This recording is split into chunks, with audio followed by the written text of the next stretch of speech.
The sandwich is practically an American institution. It is a basic essential for lunch boxes, parties, and picnics. As far as these boys are concerned, well, hamburgers and hot dogs are their idea of a really good meal. But there are sandwiches and sandwiches. When Sally Gasco and her mother bring guests home for a late snack after a movie, they have something special in the way of a sandwich in mind. Sally calls it Tuna Rarebit. Let's watch how she makes it. This is a sandwich for forks, an open face creation, in other words, with a cheese, milk, and tuna fish mixture on top. The basis will be rye bread, Mother's idea. She found that the spicy caraway flavor made a good contrast to the bland fish and cheese. So the edges won't harden and curl when toasted, and so they'll be easier to eat later. She cuts them lightly with a knife. Sally puts a cube, about a square inch, of butter into the top of a double boiler. A little butter finds its way into a great many dishes in this kitchen, not only for flavor, but as a blending agent.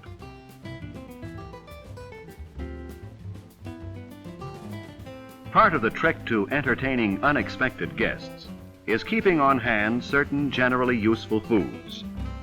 One of these is cheese of an easy melting type, which Sally is going to use as a base for the rarebit. To speed the melting, she cuts this into slices in the milk and butter mixture, while Mother butters the bread. The simmer flame keeps the water boiling gently while the cheese is melting, so that Sally can go on to other tasks. She adds the canned chunk-style tuna fish, and notice that she uses a wooden spoon to avoid discoloration of the mixture. Although the tuna rarebit is fairly substantial food in itself, it is a good idea to add something for variation in color and texture. Mother is making a salad dish: celery, radishes, olives, and pickles. Sally adds potato chips to the menu.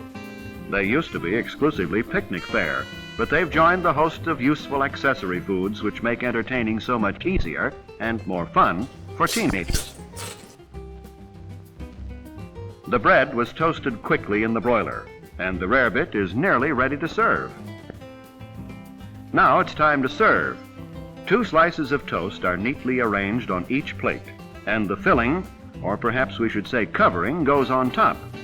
Mother is a great believer in the aesthetic value of parsley, and of course it's good to eat, too. Now a touch of Tabasco for color and a taste surprise, and there's Tuna Rarebit a la Sally Gasco. As we said, there are sandwiches and sandwiches. A wise young homemaker using good techniques and equipment and a little imagination can turn a sandwich into festive fare.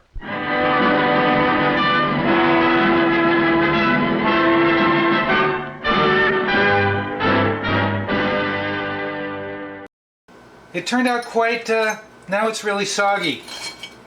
It was quite watery. I actually strained some of the liquid off.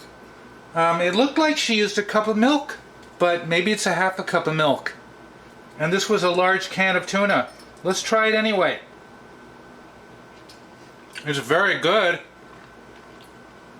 You think it needs flour? Ignore the air conditioner.